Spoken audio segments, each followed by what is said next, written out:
Why did Japan attack Pearl Harbor? The Japanese side of Pearl Harbor. What if the attack on Pearl Harbor was not simply an act of aggression, but the final move in a desperate game Japan believed it was already losing?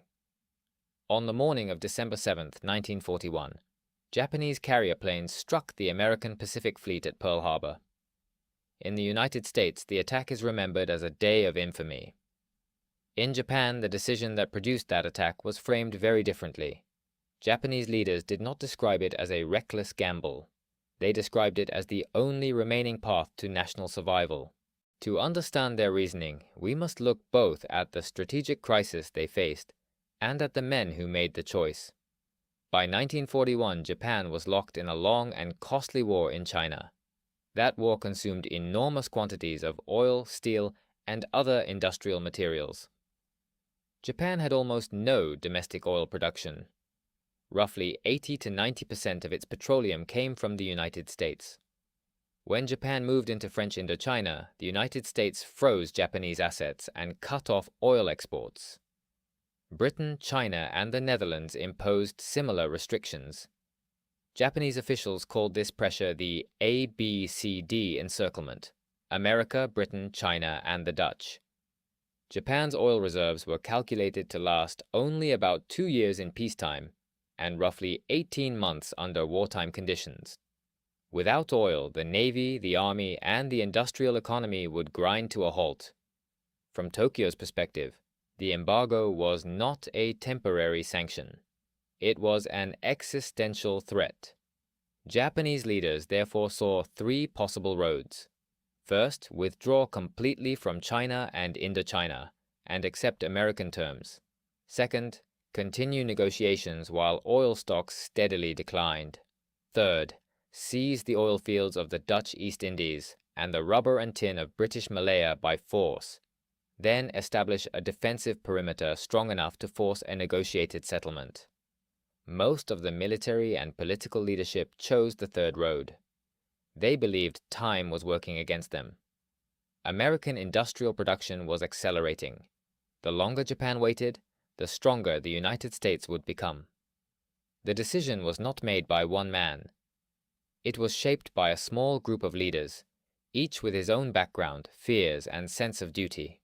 Admiral Isoroku Yamamoto was the commander-in-chief of Japan's combined fleet and the mastermind of the Pearl Harbor Plan. A graduate of the Japanese Naval Academy and a former naval attaché in Washington, Yamamoto knew the United States better than most of his colleagues. He initially opposed war with America, fearing that a prolonged conflict would go badly for Japan.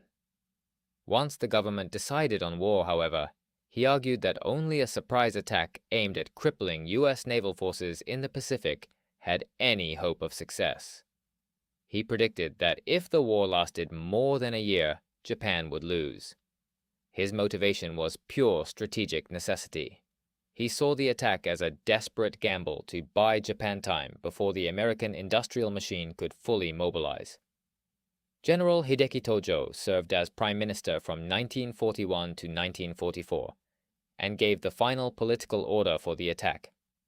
A typical Japanese military officer, stubborn, self-willed, and hard-driving, Tojo was the political engine behind the decision for war.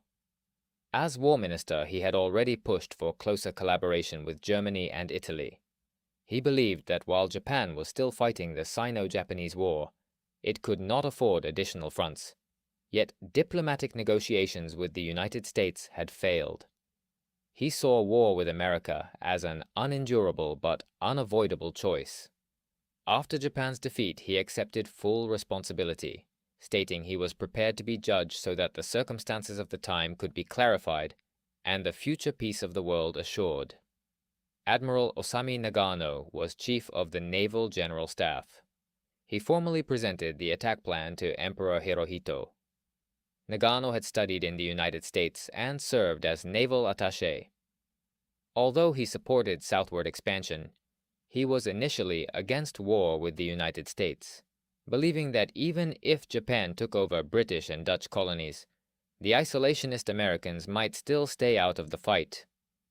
In the end, he delegated too much strategic planning to Yamamoto and his staff. effectively giving operational control of the Navy to the combined fleet. His motivation was institutional and political. He followed the military's momentum and approved the plan despite his private doubts. Captain Mitsuo Fuchida commanded the aerial attack and sent the famous signal, "Tora! Tora! Tora!"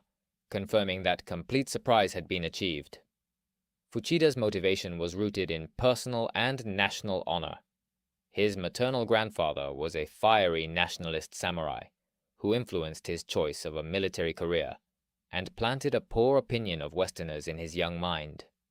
He also took offense at the U.S. Immigration Act of 1924, which prohibited Asian Pacific people from immigrating. He saw the attack as overdue payback that would restore respect for his ancestors and his nation. Years later, after Japan's defeat, Fuchida converted to Christianity and toured the United States as a missionary. Foreign Minister Yosuke Matsuoka engineered Japan's membership in the Tripartite Pact with Germany and Italy. A career diplomat who had studied in the United States and represented Japan at the League of Nations, Matsuoka sought to strengthen Japan's hand through alliances with the Axis powers while trying to avoid war with the Soviet Union. His diplomatic maneuvers shaped the strategic environment in which the final decision for war was made. After Japan's surrender, he was imprisoned by the Allies and died in 1946 while awaiting trial. On the morning of the attack, Fuchida led the first wave. When he confirmed complete surprise, he transmitted, "Tora, Tora, Tora." From the Japanese military's point of view, the execution had been nearly flawless. Battleships were sunk or heavily damaged. The fleet was temporarily crippled. In Tokyo, the immediate reaction was relief and celebration. Matsuoka privately described the success as heaven-sent and refreshing. Yet even in the moment of triumph, some Japanese observers sensed the deeper danger. The attack had not forced America to negotiate. It had unified American public opinion and brought the full industrial weight of the United States into the war. What Japanese leaders had hoped would be a short, decisive shock became the opening of a long and ultimately unwinnable conflict.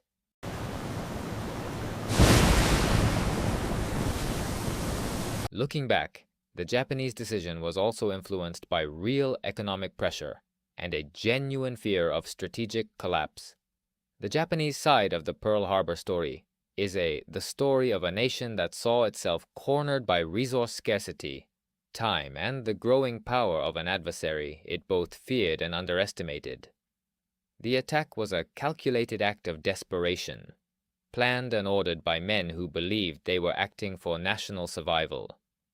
It achieved tactical brilliance, and it sowed the seeds of strategic catastrophe.